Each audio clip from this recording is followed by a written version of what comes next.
एक घाटम दास नाम के व्यक्ति थे। क्या नाम था उनका? घाटम दास। बस इस कथा को कह के विराम देते हैं। हाँ, हमारी पूछो तो हम तो कहते रहेंगे, हम तो शांति ही नहीं होंगे, पर हमें आपकी चिंता है, दूर दूर है ना घर सबके, रात भी हो गई है। तो एक घाटम दास नाम के एक भक्त थे। भक्त नहीं थे, चोर थे। कौन थे? चोर। जयपुर के पास में एक पहाड़ी रास्ता था, वहां उनका गढ़ था। और ऐसे वैसे चोर नहीं थे, पुश्तैनी चोर। उनके पिताजी भी चोर थे, उनके दादाजी भी चोर थे, उनके परदादा भी चोर थे, परदादा चोर थे, परंपरा से चोर थे।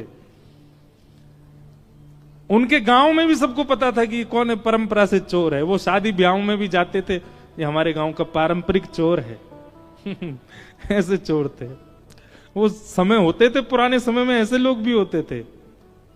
वो गुलाब जामुन उड़ा रहा है, वो हमारे यहाँ का पारंपरिक चोर है। वो चोरी सी चलता उसका घर। तो घाटम दास जी एक दिन बैठे थे, रात्रि का समय, राह से निकलने वालों को लूटते थे। उस दिन गलती से राह से एक महात्मा निकल रहे थे।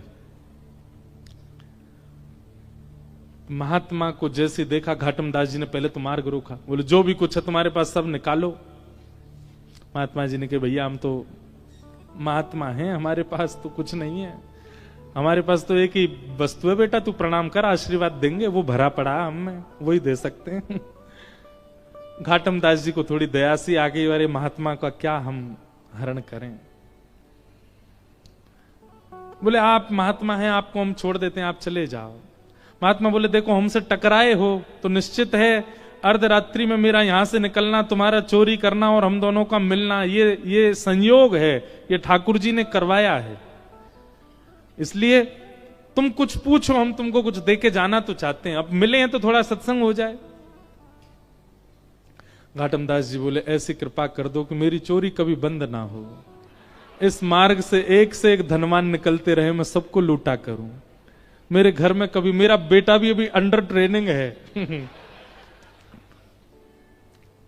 महात्मा जी बोले देखो ये तो तुम्हारी इच्छा है, पर संत जन कभी कभी अपनी तरफ से प्रसाद देते हैं, हम अपनी तरफ से दे रहे हैं। बोले क्या?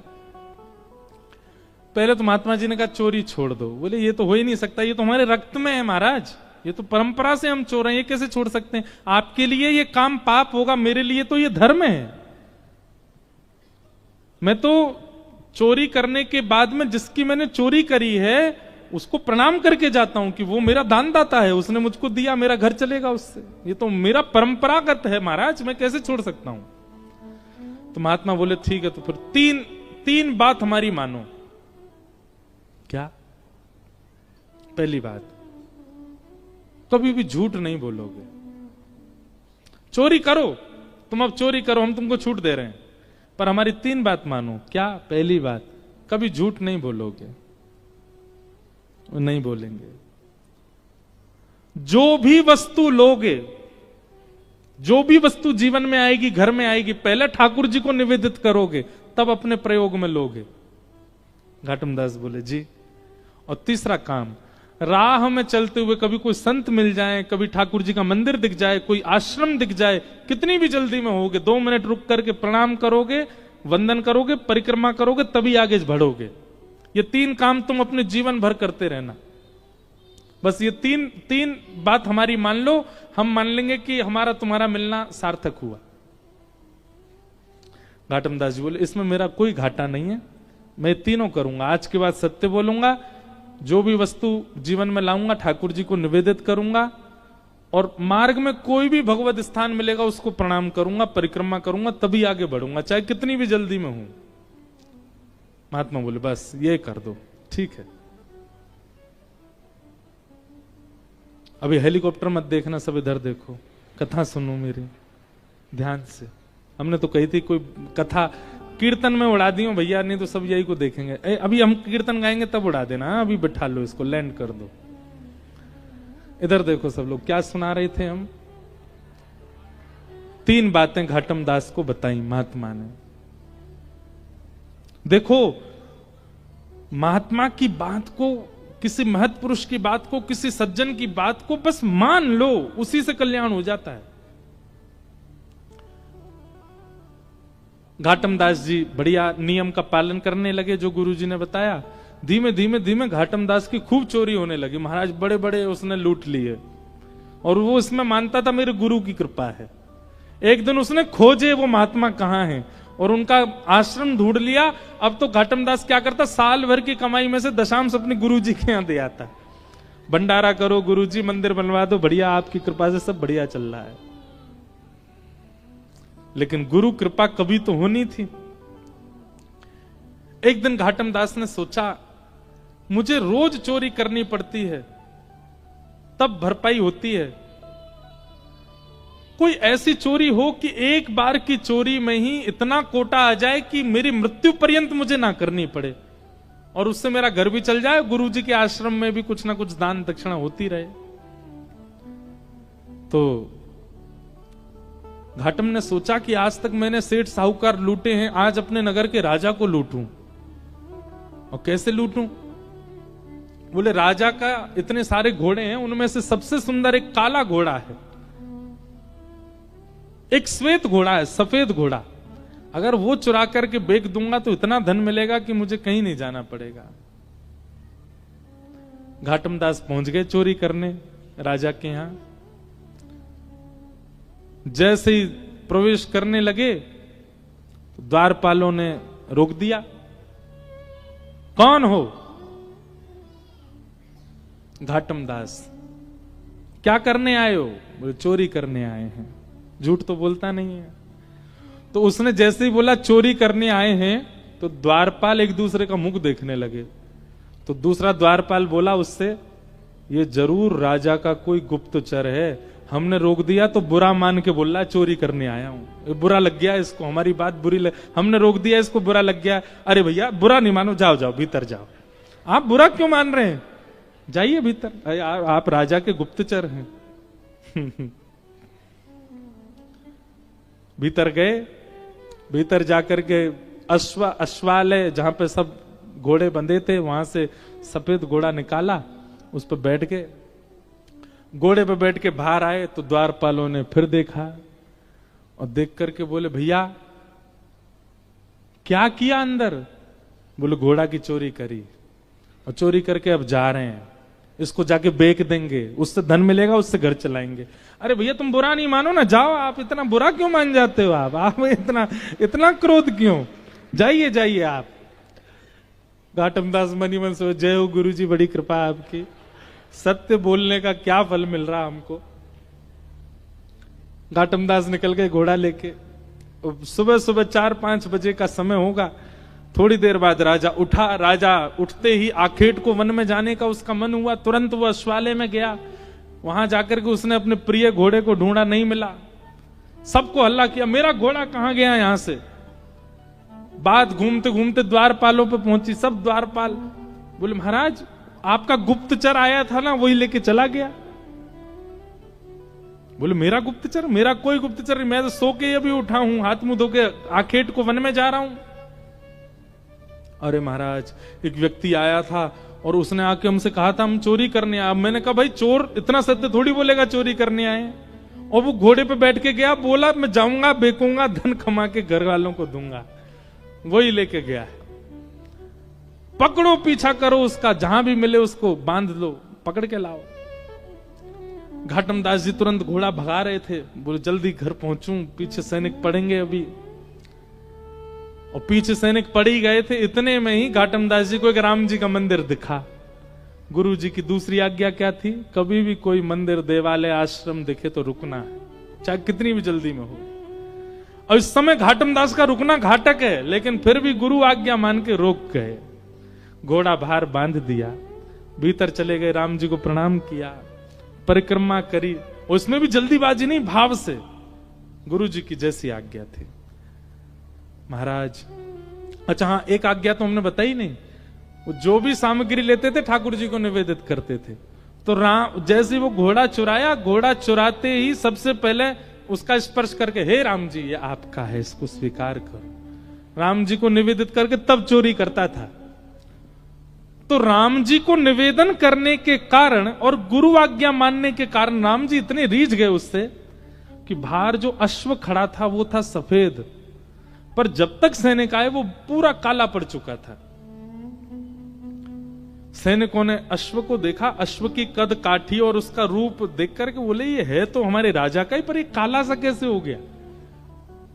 तभी भीतर देखा तो घाटम दास, द्वारपालों ने कहा यही है, यही चुरा के ले गया था।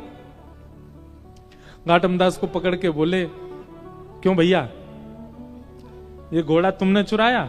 बोले जी मैंने चुराया। कहां से चुराया? बोले आपके अश्वालय से चुराया। बोले ये तो श्वेत था, ये काला कैसे हो गया?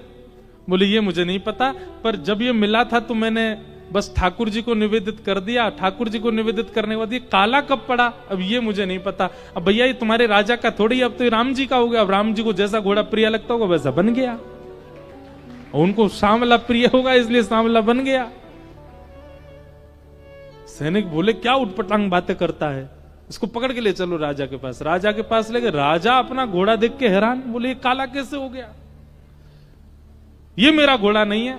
अब घाटम कह रहा नहीं नहीं ये आपके यहां का ही घोड़ा है, पर आपका नहीं है। अब ये राम जी का हो गया है, अभी राम जी का है और उनकी प्रसादी में स्वीकार कर रहा हूं। सब आश्चर्य में बोले सच भी बोल रहा है और इसकी बातों पे विश्वास भी नहीं हो रहा, घोड़ा काला पड़ गया है, क्या क्या चल रहा है समझ नहीं आ रहा।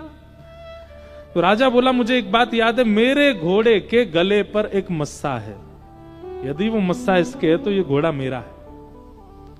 जैसे उसका गला देखा तो वहां मस्सा था। अब सब उसको पूछेंगे काला कैसे पड़ा? बोले नहला के देख लो, धुला के देख लो, रगड़ के देख लो, मैंने कोई रंग नहीं पोता इस पे। राजा को विश्वास करना पड़ा उसकी बात पर। बोले ये काला हुआ कैसे? बोले मैंने राम जी को निवेदित किया था। उनकी बात सुनकर के राजा इतना प्रसन्न हो गए कि राजा ने घाटम दास जी की गुरु आज्ञा पर प्रसन्न होकर के, रीझ करके, और राजा ने उनसे कहा देखिए महाराज आप भले ही चोर हैं पर मैं आज आपको एक ऑफर दे रहा हूं अपनी तरफ से। क्या? इस राज्य की गुरु पदवी खा लिया, आप हमारे गुरु बन जाओ, हमारे राज्य गुरु हो जाओ। घाटम दास जी महाराज, उनके पद भी आते हैं भक्तमाल जी में, नव भक्तमाल राजस्थान के भक्तों में। तो घाटम दास जी महाराज इतना रोए, बोले मैंने चोरी नहीं छोड़ी और चोरी के साथ साथ केवल गुरु आज्ञा का पालन किया और उसका फल मुझे यह मिला कि आज केवल गुरु आज्ञा से मैं एक राजगुरु बन गया। यदि मैंने चोरी भी छोड़ दी होती, दुष्कर्म भी छोड़ दिए होते और तब गुरु का पालन किया होता तो आज एक राजा की गुरु पदवी नहीं, आज प्रभु श्री राम की गोद प्राप्त हो गई होती, वो मुझे अपनी गोद में ले लेते। ये गुरु आज्ञा का फल है। ऐसे घाटम दास जी महाराज का चरित्र सुनाया गया है। उनका एक पद मुझे बहुत अच्छा लगता है, मैं ढूंढ रहा हूं मिल जाए तो। अपने घर के ठाकुर जी, उनको एक बार को सेवा ना करें चलेगा, पर वृंदावन जाए तो बिहारी जी दर्शन जरूर होने चाहिए। दोनों समान हैं। ये समत्व कब आएगा? जब सत्संग अतीत हो, जब आपकी थ्योरी बढ़िया होगी तो प्रैक्टिकल अच्छा जाएगा ही। इसलिए हमारा आपसे निवेदन है, हम लोग बहुत धनवान हैं। सनातन धर्मावली हमारे लिए इतने शास्त्र प्रकट करके गए हैं श्री वेदव्यास जी महाराज। किसी एक शास्त्र को जीवन भर के लिए एक शास्त्र को प्रदान कर दीजिए, आपसे ज्यादा प्रसन्न व्यक्ति कोई नहीं होगा जीवन में। किसी एक शास्त्र को पूरा जीवन दे दीजिए, बस उस शास्त्र की कही मानिए बस। और सबसे सरल मानस जी हैं, रामचरित्र मानस। हमारे मध्य प्रदेश में और पूर्वी उत्तर प्रदेश में तो मानस जी का पाठ घर घर में होता है। उन्हीं का आश्रय ले लीजिए। जब तक आप ग्रंथाकार का आश्रय नहीं लेंगे, आपको मूर्ति आकार ठाकुर जी में भाव उत्पन्न नहीं कर पाओगे आप। तो एक ब्राह्मण थे काशी में, वो नित्य भागवत जी का पाठ करते थे। और भागवत जी के पाठ के पीछे उनका उद्देश्य कोई पुण्य की प्राप्ति नहीं। सब लोग इधर देखो, इधर देखो, यहां देखो, ध्यानपूर्वक सुनो। चाहे ब्रह्मा जी आ जाए यहां पे, आपको देखना हमको ये। यत्र यत्र रघुनाथ कीर्तनम तत्र तत्र कृतमस्तकाञ्जलिम् बाष्पवारि परिपूर्ण लोचनम् मारुतिम नमत राक्षसांतकम। एक बार हनुमान जी कथा सुन रहे थे। हनुमान जी कथा ही सुनते हैं। पूरी हनुमान चालीसा में गोस्वामी तुलसीदास जी महाराज ने सिंदूर चढ़ाने का वर्णन नहीं किया, लड्डू के भोग का वर्णन नहीं किया। इसका मतलब ये नहीं कि नहीं करो, करना है, सिंदूर चढ़ाना है, लड्डू का भोग लगाना है, अकहुआ के पत्ते चढ़ाने हैं, सब कुछ करना है। पर गोस्वामी जी ने एक भाव का वर्णन किया, क्या? प्रभु चरित्र सुनवे को रसिया। कथा सुनने के रसिया हैं हनुमान जी। तो एक बार हनुमान जी कथा सुन रहे थे और कथा में राम जी का इतना विरह हुआ हनुमान जी को कि दोनों भुजा उठा करके हनुमान जी रुदन करने लगे। राम जी से देखा नहीं गया। राम जी मन में सोचने लगे, हनुमान जी इतने विरह में हैं, चलो इनको दर्शन दे दो। और राम जी महाराज तुरंत कथा में प्रकट हो गए और विरह आतुर हनुमान जी के कंधा पे हाथ रख करके और ऐसे उनको कहने लगे, अरे पवन पुत्र, अरे श्री हनुमंत लाल, देखो मैं आ गया। हनुमान जी महाराज भाव में रुदन कर रहे थे। जैसे ही स्पर्श किया राम जी ने तो नेत्र खुल गए। नेत्र खुल करके पीछे देखा, पीछे देख करके बोले, भगवान आप अभी क्यों आ गए? राम जी बोले, भैया तुम इतने भाव में रो रहे थे, हमने सोचा जाके तुमको दर्शन दे दें।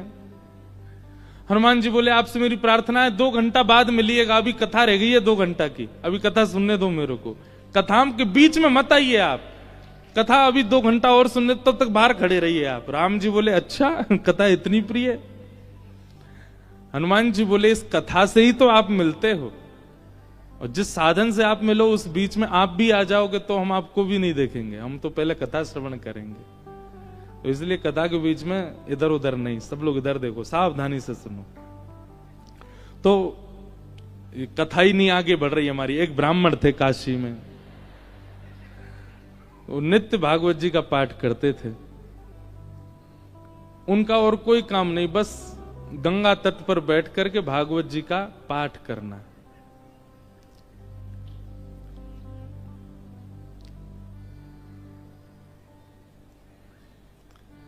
धीमे धीमे उनकी आयु बढ़ने लगी। एक दिन परिवार के सब लोगों ने कहा, भैया ये कोई इनका काम धंधा शुरू करा दो, पूरे दिन पाठ करते रहते हैं भागवत जी का।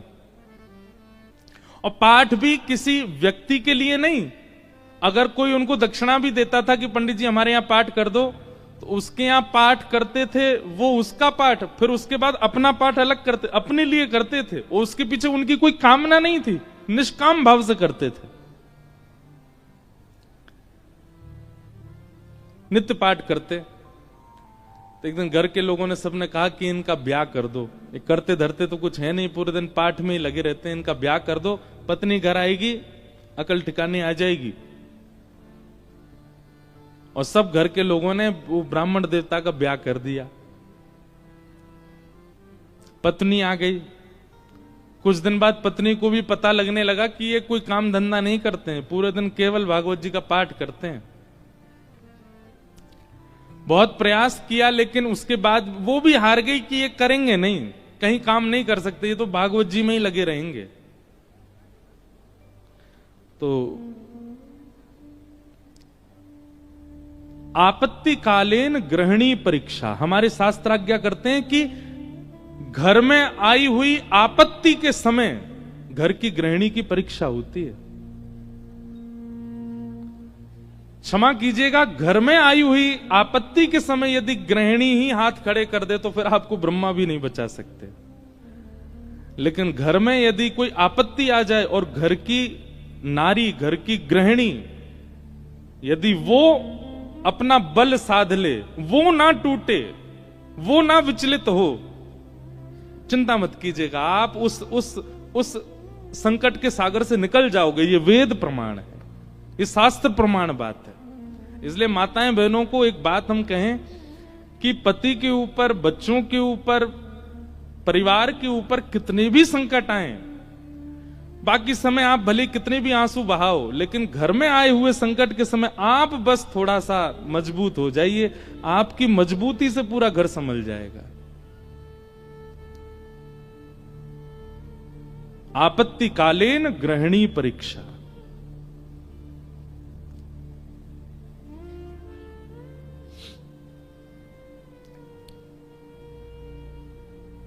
पत्नी ने सोचा कि ये तो कुछ करते नहीं है,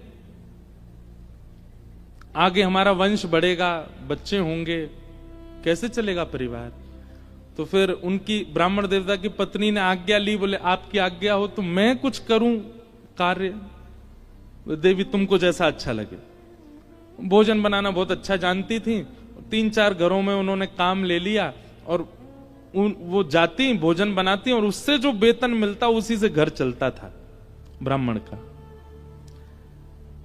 ब्राह्मण और प्रसन्न हो गए, बोले और बढ़िया, अब और कुछ नहीं करना पड़ेगा, भागवत जी में लगे रहो, पाठ करते रहो।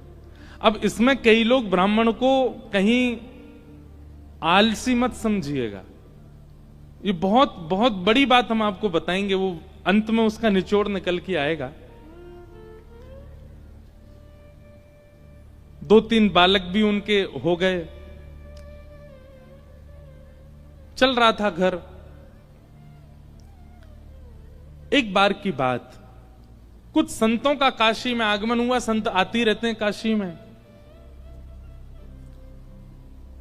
पर असमय में आना हुआ, बिना समय के संतों का आना हुआ। और उन्होंने किसी से पूछा, बोले भैया हम 5-10 मूर्ति हैं, कहीं प्रसाद पाने के इच्छुक हैं, कोई वैष्णव परिवार हो तो हमको बताओ।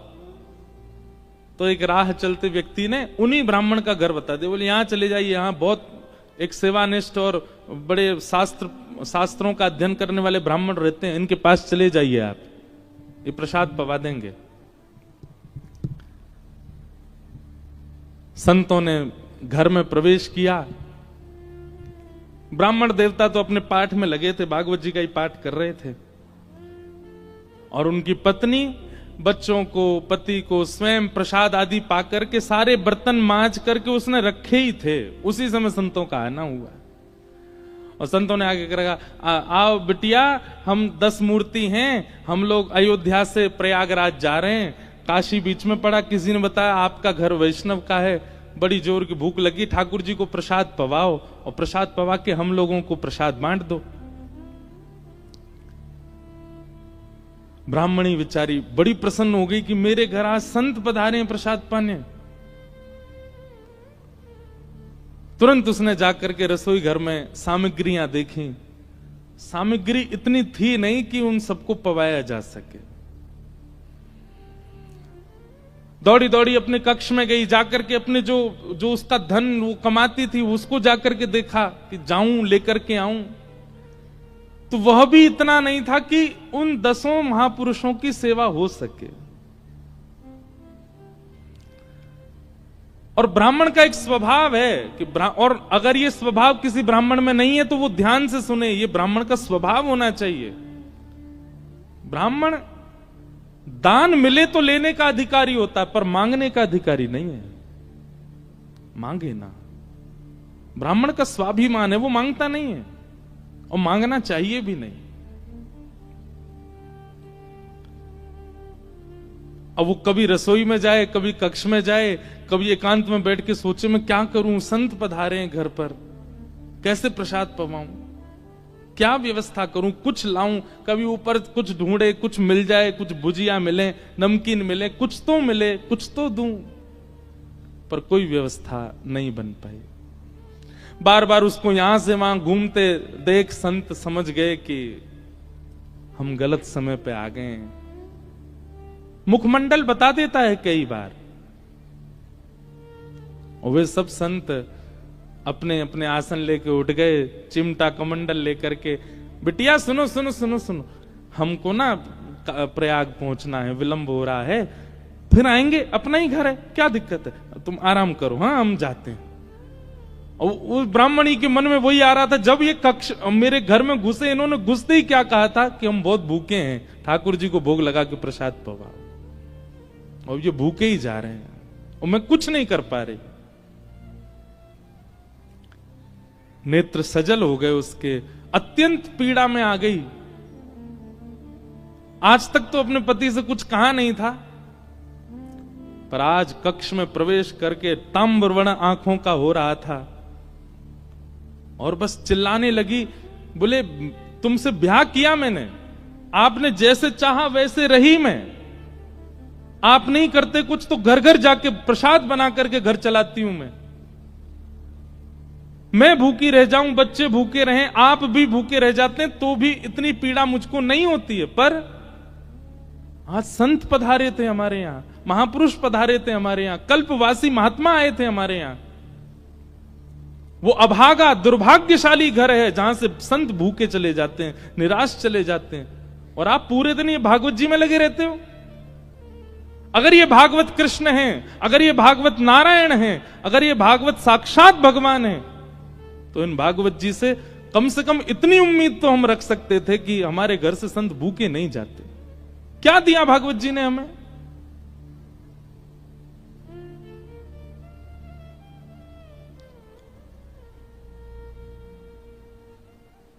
ब्राह्मण बोले, देखो तुम मुझे कुछ भी कह लो, पर तुम जानती नहीं हो ये साक्षात कृष्ण हैं।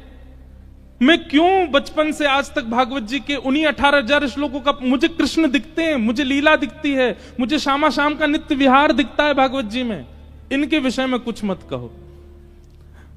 ब्राह्मणी को और गुस्सा आ गया, भागवत जी की पोथी उठा करके और ब्राह्मण की गोद में पटक दी। बोले, सुनिए, ये उठाइए भागवत जी और निकलिए, मैं अपना घर चला लूंगी, अपने बच्चों को पाल लूंगी।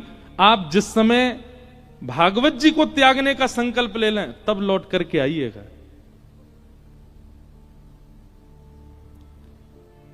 ब्राह्मण के नेत्र सजल हो गए, हृदय से लगा लिया भागवत जी को, निकल पड़े, घर से ही निकल गए और गंगा जी के तट पर जाकर के खूब रोए, खूब रुदन किया। हे भागवत महापुराण, हे साक्षात शब्द में कृष्ण, मेरी अभागा पत्नी है, वो आपके रूप स्वरूप को भी पहचानती नहीं है, पर हे करुणा निधान, आप कृपा करो। मैं कहूंगा भी तो भी वो अध्ययन नहीं करेगी, तो भी वो मुझसे कभी कथा नहीं सुनेगी, पर आप कृपा कीजिए और मेरी गृहिणी को अपने रूप का दर्शन करा दीजिए।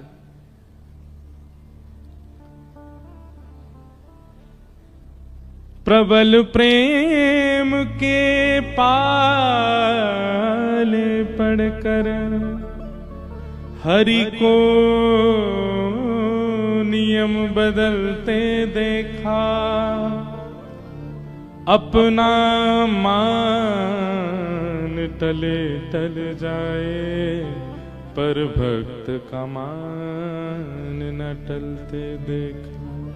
हमारे ब्रज के श्री बिंदु जी महाराज, उनका ये भाव है, प्रबल प्रेम के पाले पड़कर हरि को नियम बदलते देखा, अपना मान टले टल जाए, पर भक्त का मान न टलते देखा।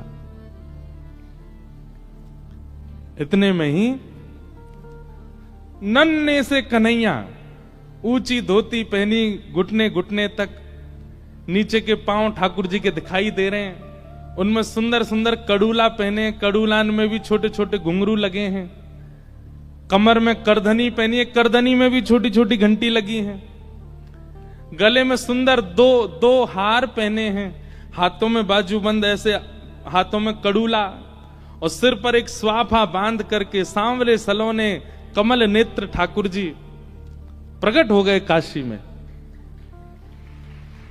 लेकिन ब्राह्मण को नहीं दिखे अभी, बस कहीं हो गए प्रकट, और प्रकट होकर के एक डलिया उठा करके सिर पर रखी, और महाराज जैसे कोई बालक कुछ बेचने के लिए जा रहा हो, ऐसे ठाकुर जी उस डलिया को लेकर के ब्राह्मण के घर जा रहे हैं। ब्राह्मण के घर पहुंच गए, ब्राह्मण गंगा किनारे अभी रो रहा है, और उसके घर पहुंच करके बाहर से उसके गेट को खटखटाने लगे। ब्राह्मणी निकल करके बाहर आई, जैसे ही दरवाजा खोला, सांवरे सलोने नंद नंदन, अब वो क्या जाने की है नंद नंदन, बस उसको तो ये दिख रहा था कोई किसी मैया का सुंदर सा बालक है, श्रृंगार करके डोल रहा गली में। जैसे द्वार खोला, द्वार खोल करके बोली, अरे बालक तुम कौन हो, कहां से आए हो, माताजी कहां तुम्हारी, पिताजी कहां, अकेले कहां घूम रहे हो, और ये इतनी भारी डलिया लेकर के कहां जा रहे हो। डलिया के ऊपर वस्त्र पड़ा था। तो ठाकुर जी एक हाथ से डलिया पकड़े, दूसरे हाथ से इशारा करके बोले, मानो इशारा कर रहे हैं हम गूंगे हैं, बोलना नहीं जानते। अच्छा गूंगे हो। ठाकुर जी बोले तो बोले फिर यहां क्यों आए हो। तो ठाकुर जी ने उसको इशारा किया, कुछ लिखने को दो, हम बताएं कौन है, कैसे आए। डलिया उठा करके ब्राह्मण देवता के घर के भीतर रखी और पर्चा लेकर के उस पर सुंदर लेखनी लिख करके और मोड़ करके ब्राह्मणी को दे करके, और तुरंत ठाकुर जी पीछे मुड़े चले गए। ब्राह्मणी पत्र पढ़ने लगी, इतने तो ठाकुर जी वहां से अंतर ध्यान चले गए। अब ब्राह्मणी देखती रही, दूर दूर तक ठाकुर जी दिखे नहीं। क्या लिखा था उस पत्र में।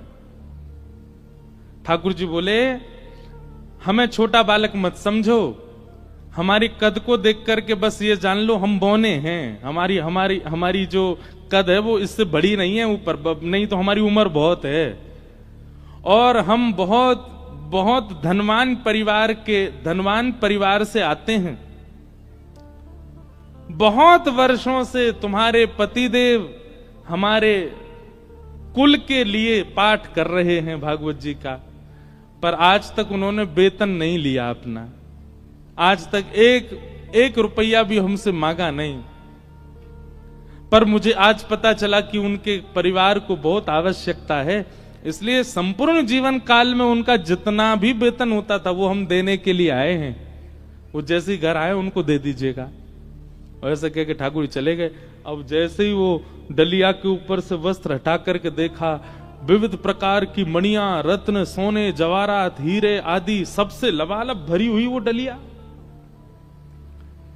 ब्राह्मणी मनी मन सोचने लगी, मैंने भी बेवजह डांटा, बिन बताए पाठ कर रहे थे यहां पर, और मुझे लगता तो था कि ये पाठ करते हैं, इसके पीछे कोई कारण नहीं, कुछ मिलता नहीं इनको, कुछ फिर भी लगे रहते हैं, पर ये तो बड़े गोपनीय हैं, मुझे बिन बताए किसी परिवार के लिए कर रहे थे।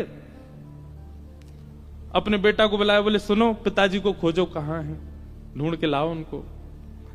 पिताजी बैठे थे गंगा किनारे, बच्चे ने जाकर, पिताजी जल्दी चलो मैया बुला रही घर पे। शाम हो गई, लौट करके ब्राह्मण आए, बड़े उदास हताश हृदय से भागवत जी लगी हैं। जैसे ही घर आए, आज घर का स्वरूप ही बदल रहा था, बढ़िया सुंदर दिए जल रहे हैं बाहर। द्वार खोल करके देखा तो पत्नी का भी स्वरूप बदल गया है, बालक भी बिल्कुल नए नवीन कपड़े पहन करके विचरण कर रहे हैं।